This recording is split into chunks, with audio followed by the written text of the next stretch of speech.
Assalamualaikum warahmatullahi wabarakatuh. Alhamdulillahirabbil alamin. Wassalatu wassalamu ala asrofil anbiya'i wal mursalin sayyidina wa maulana Muhammadin wa ala alihi wa sahbihi ajma'in, amma ba'du. Pertama-tama marilah kita panjatkan puja-puji syukur kehadirat Allah Subhanahu wa taala yang mana memberikan rahmat, taufik serta hidayahnya kepada kita semua di sini bisa berkumpul dengan keadaan sehat dan afiat.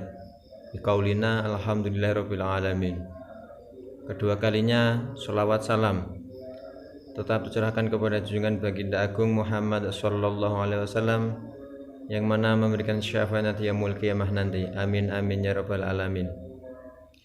Ketiga kalinya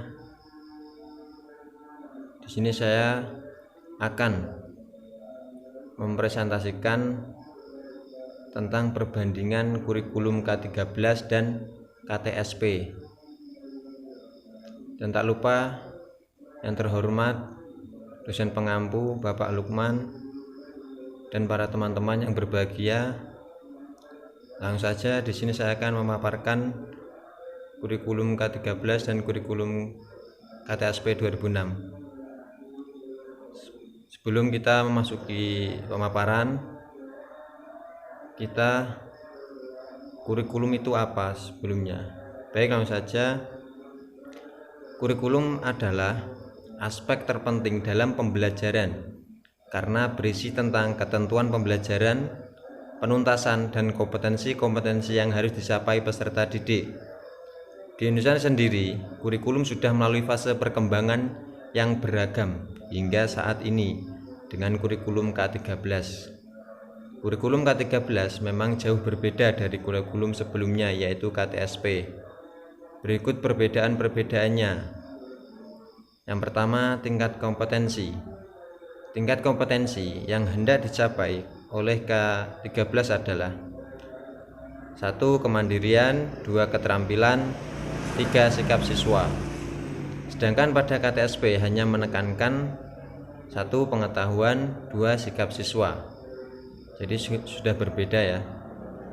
Baik, yang poin kedua, ketentuan ekstrakurikulernya. Pada era K13, pramuka bersifat wajib untuk diikuti semua peserta didik. Sedangkan pada era KTSP, pramuka tidaklah wajib diikuti. Ketentuan ini dilakukan untuk menanamkan sikap patriotisme lewat ekstrakurikuler pramuka. Yang poin ketiga, proses pembelajaran. Proses pembelajaran K13 sangatlah berbeda dengan KTSP. Di era ini, siswa akan diberi banyak tugas mandiri. Dengan minimnya keterangan pengetahuan dari guru karena guru sekarang bersifat membimbing, bukan mengajar. Siswa akan dilatih untuk mengerjakan sesuatu secara mandiri. Yang poin keempat, mata pelajaran. Pada kompetensi K13, mata pelajaran yang ada digabung secara saintifik atau dicampur adukan menjadi satu melalui program buku tema. Jadi dijadikan satu ya. Misalnya saja dalam satu pokok bahasan kita akan belajar lebih dari satu konsep, yakni matematika, IPA, PPKN, seni, dan lain-lain. Yang poin kelima, penilaian. Kalau di kurikulum KTSP, guru akan berbaik hati untuk memberikan nilai lebih jika nilai siswa tidak memiliki ketuntasan. Sedangkan pada K13 nilainya murni atas apa yang sudah diusahakan siswa tersebut. KTSP hanya menekankan pengetahuan saja, sedangkan pada K13 ada 3 penekanan, yaitu pengetahuan, keterampilan, dan sikap. KTSP akan mengurangi beban belajar siswa yang sangat padat karena beban belajar yang berat dapat mempengaruhi perkembangan jiwa anak. Baik, kami akan menerangkan kelebihan dan kekurangan kurikulum. Yang pertama, kelebihan kurikulum KTSP. Yang pertama, KTSP memberikan peluang yang lebih luas kepada sekolah-sekolah plus untuk mengembangkan kurikulum sesuai dengan kebutuhan. Yang kedua, guru sebagai pengajar, pembimbing, pelatih, dan pengembang kurikulum. Yang ketiga, kurikulum sangat humanis, yaitu memberikan kesempatan kepada guru untuk mengembangkan isi atau konten kurikulum sesuai dengan kondisi sekolah, kemampuan siswa, dan kondisi daerahnya masing-masing. Yang keempat, menggunakan pendekatan kompetensi yang menekankan pada pemahaman, kemampuan atau kompetensi, terutama di sekolah yang berkaitan dengan pekerjaan masyarakat sekitar. Yang kelima, standar kompetensi yang memperhatikan kemampuan individu, baik kemampuan kecakapan, belajar, maupun konteks sosial budaya. Terus kekurangan kurikulum KTSP. Yang pertama, kurangnya SDM yang diharapkan mampu menjabarkan KTSP pada kebanyakan satuan pendidikan yang ada, serta minimnya kualitas guru dan sekolah. Yang kedua, kurangnya ketersediaan sarana dan prasarana pendukung sebagai kelengkapan dari pelaksanaan KTSP. Yang ketiga, masih banyak guru yang belum memahami KTSP secara komprehensif, baik konsep, penyusunannya maupun prakteknya di lapangan. Yang keempat, penerapan KTSP yang merekomendasikan pengurangan jam pelajaran akan berdampak berkurangnya pendapatan guru. Sulit untuk memenuhi kewajiban mengajar 24 jam sebagai syarat sertifikasi guru untuk mendapatkan tunjangan profesi. Terus selanjutnya, kelebihan kurikulum K13.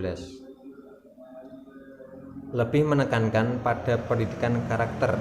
Selain kreatif dan inovatif, pendidikan karakter juga penting yang nantinya terintegrasi menjadi satu. Misalnya, pendidikan budi pekerti luhur dan karakter harus diintegrasikan ke semua program studi. Asumsi dari kurikulum 2013 adalah tidak ada perbedaan antara anak desa atau kota. Seringkali anak di desa cenderung tidak diberi kesempatan untuk memaksimalkan potensi mereka. Merangsang pendidikan siswa dari awal, misalnya melalui jenjang pendidikan anak. Kesiapan terletak pada guru. Guru juga harus tetap dipacu kemampuannya melalui pelatihan-pelatihan dan pendidikan calon guru untuk meningkatkan kecakapan, profesionalisme secara terus-menerus. Selanjutnya, kelemahan kurikulum K13.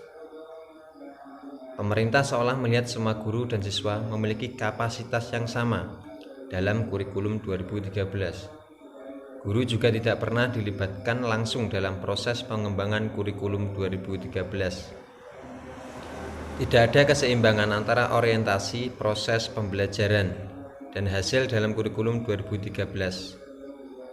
Keseimbangan sulit dicapai karena kebijakan ujian nasional masih diberlakukan. Pengintegrasian mata pelajaran IPA dan IPS dalam mata pelajaran Bahasa Indonesia untuk jenjang pendidikan dasar tidak tepat karena rumpun ilmu pelajaran-pelajaran tersebut berbeda. Itu saja yang bisa saya sampaikan. Semoga bermanfaat. Kurang lebihnya mohon maaf. Ihdinas siratal mustaqim. Wallahu muwaffiq ila aqwamit thoriq. Wassalamualaikum warahmatullahi wabarakatuh.